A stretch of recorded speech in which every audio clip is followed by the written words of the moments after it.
showing you the bridge, setu-bandha, sarvangasana. In the bridge asana, this is a preliminary pose that's often used before going into the wheel or urdhva dhanurasana. So when we prepare this position, shoulders should be relaxed. There's an opening in the chest, and we don't want to create tension there before we start lifting up. In fact, this asana is sometimes called the shoulder pose, and you'll see how that comes into play as the hips lift up.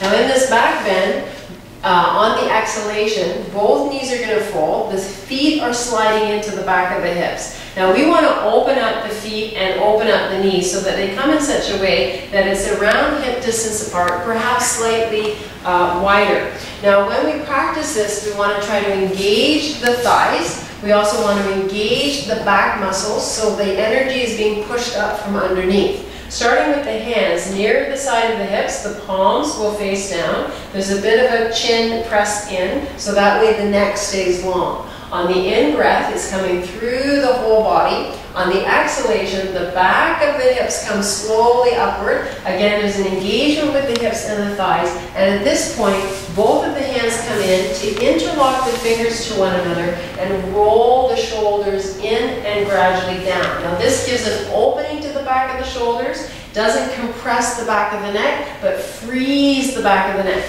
Now as more mobility is given and the hips rise and the thighs lift up, the opening comes not just in the back of the hips, but through the back of the waist and through also the mid-spine.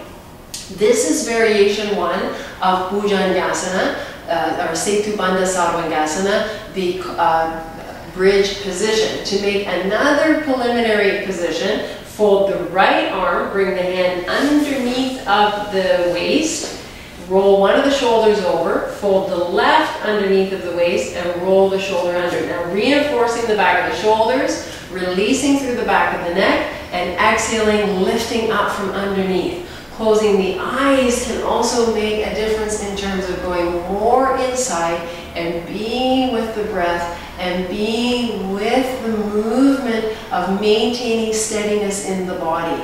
This is held for about 5 to 6 breathings, and there should be a tightening through the legs, but not a gripping in the hips or the legs, which will close off the space. Now coming out of the asana, one hand comes down, starting with the right, exhale, the left, exhale, then lowering the hips very slowly, exhaling.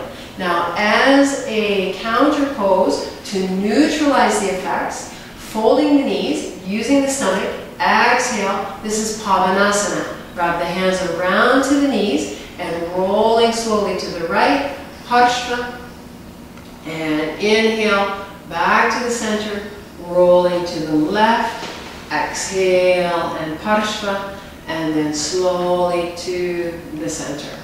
And relaxing on the spinal column, releasing both of the legs, and turning now the palms upward and closing the eyes. So this is bridge, setu-bandha, sarvangasana.